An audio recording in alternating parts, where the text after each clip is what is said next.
Dengan beragenda mediasi yang diselenggarakan oleh pihak penyidik yang ingin mempertemukan Iklim Hakim, Rasman Arif Nasution, dan juga Hotman Paris, kini hal tersebut nampaknya gagal dilakukan dan harus ditunda sampai tanggal 6 September 2021. Sudah terlanjur datang, Iklim Hakim yang ditemani oleh kuasa hukumnya pun turut mendatangi Mabes Polri guna mengikuti arahan dari pihak kepolisian guna melakukan mediasi walau berakhir dengan kegagalan. Harus menerima kenyataan jika mediasi dinyatakan batal, Iklim Hakim bersama kuasa hukumnya pun turut memberikan suaranya terkait gagalnya langkah pihak kepolisian mempertemukan ketiganya.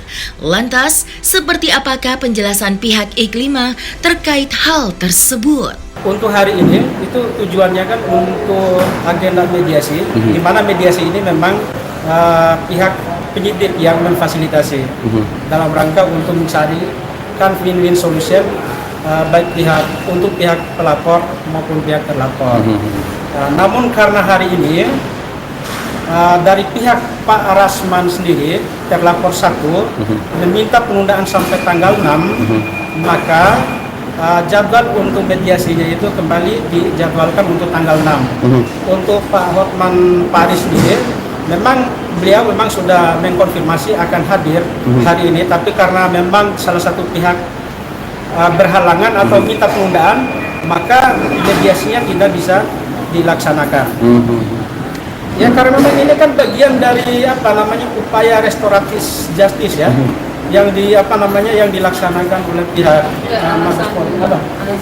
Oh iya, Anda maksudnya mediasinya ya. Memang ini kan upaya awal memang yang dilakukan oleh pihak penyidik itu kan untuk mencarikan win-win solution. Bila mana misalnya tercapai kesepakatan, maka proses penyidikan tidak berlanjut. Akan tetapi sebaliknya tidak, maka proses penyidikan ya berlanjut sampai tuntas ya. Nah, untuk pihak Rasman sendiri, alasan kenapa dia nggak bisa hadir, kita kan nggak tahu. Ya baiknya teman-teman mengkonfirmasi, menanyakan langsung kepada yang bersangkutan ya. Saya sudah buat laporan juga dengan Kim, sudah diterima. Kalau saya dipanggil, tentu saya lapor dulu organisasi saya. Kan saya punya organisasi, KAI, saya Vice Presiden. Ya saya akan lapor, ya kirim suratlah ke organisasi saya, apa dasarnya saya dipanggil. Apa yang salah? Nah, yang penting diingat oleh Hotman Paris bahwa Kim itu sudah tanda tangan kuasa. Seluruhnya itu atas permintaan dia, apakah preskon, tentang lembaga dan lain-lain, tidak ada dari saya. Nah, masalah Kim, penjelasannya dan Kim itu juga sudah menjelaskan kepada saya dan kepada Ibu Ice di Kementerian Pemberdayaan Perempuan, kan begitu. Dia sudah terang-benderang. Nah, kalau Kimnya yang berbohong, nanti diuji saja di pengadilan. Kalau Hotman yang berbohong, uji saja. Karena ada lie detector, nggak ada masalah bagi saya. Kalau saya siap, tapi dia harus siap juga dia. Sudah, saya komunikasi WA terus masuk sama Ibu Bunda, panggilan kami Bunda, koordinasi terus. Gimana Bang kelanjutannya laporan itu? Tunggu panggilan, kan kita juga menunggu. Nanti saksi itu didatangkan dari sana. Saya bilang sama kalian begini ya, kalau Kim bisa melaksanakan menghadapi Hotman Paris sendirian, itulah yang saya dorong. Supaya jangan diduga saya merekayasa. Saya mau Kim, tapi saya tahu nggak, apa yang saya dengar ketika dia cerita ke saya itu hanya 50%. Kan pernah saya bilang, setelah di dalam Kementerian Pemberdayaan Perempuan Perlindungan Anak, dia cerita semuanya. Itu kan direkam. Jadi saya nggak ada yang merekayasa. Justru kalau bisa, begini, saya nggak usah kelihatan, bahkan nggak perlu nampak, biarlah dia dengan Kementerian Pemberdayaan Perempuan Perlindungan Anak, Komisi Perlindungan Perempuan dan LPSK yang bantu dia. Jadi jangan dikira nanti saya juga begini. Saya pusing juga dan stres juga. Jujur ya, klien saya Medina sakit, Kim sakit, sempat mau bunuh diri beberapa kali. Kalian kebayang nggak kalau dia besok mati atau apa? Di samping anaknya kasihan dan dia, saya juga repot. Orang mau bunuh diri, mau sayat-sayat, bagaimana?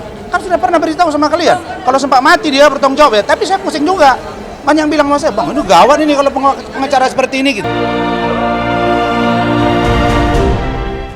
Di tengah permasalahan yang terjadi pada Iklima Kim, kini wanita berusia 22 tahun itu pun dikabarkan tengah menjalin kisah asmara dengan seorang lelaki yang masih belum diketahui namanya. Oleh karena dirinya yang ingin hidup tenang bersama dengan sang kekasih, Iklima Kim kini nampaknya memiliki sebuah harapan besar agar mantan atasannya, yakni Hotman Paris, dapat memaafkannya dan mengakhiri permasalahannya dengan damai. Lantas, seperti apakah Hotman melihat mantan asisten pribadinya itu? Dan benarkah Hotman masih enggan memaafkan Kim sampai Rasman terbukti bersalah? Kalau maaf, pastinya kita harus maafin. Kalau mau kita enteng, tenang ya kita harus maafin. Udah aku maafin dari kamu. Kalau trauma, kayaknya udah akan bisa hilang ya. Cuma kita bisa, istilahnya bisa menimbun ya. Menimbun itu dengan hal-hal yang baik lah, hal yang positif yang menyenangkan yang bisa kita lakukan. Kalau sama apa mantan pengacara aku belum pernah ketemu lagi. Cuma kalau sama Bang KPK pernah ketemu lagi. Ngomong sih nggak ngomongin, kebetulan kan temennya beliau kan temen aku juga dan kita itu satu deretan gitu. Aku di ujung sana, Bang KPK ujung sana, teman aku iseng, ayo sini maafin lagi. Hai gitu. Di Atlas itu banyak selebriti ribuan ya, bahkan hampir semuanya minta foto.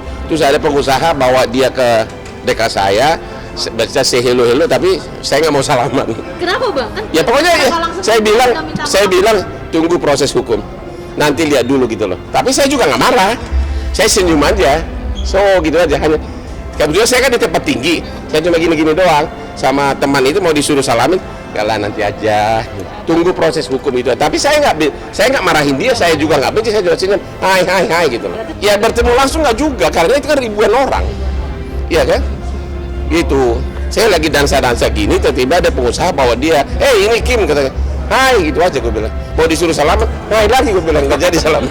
Ini kan masih penyelidikan, sesudah itu nanti akan didalami apakah naik tersangka itu nanti proses berikutnya. Jadi lagi pemeriksaan saksi ahli. Doain aja yang terbaik. Banyak kan Minang. Gitu ya. Tinggal di sana. Tinggal di sana di Malaysia. Pokoknya aku berharap masalah ini cepat selesai supaya aku bisa melangsungkan hidup aku yang baru gitu. Kalau ini belum selesai, kayaknya aku belum bisa. Serius lagi. Sebenarnya sih kalau rencana itu ya namanya manusia ya. Aku sekarang di tahap kayak udah aku sayang sama Tuhan, tapi kemarin baru aja diramal.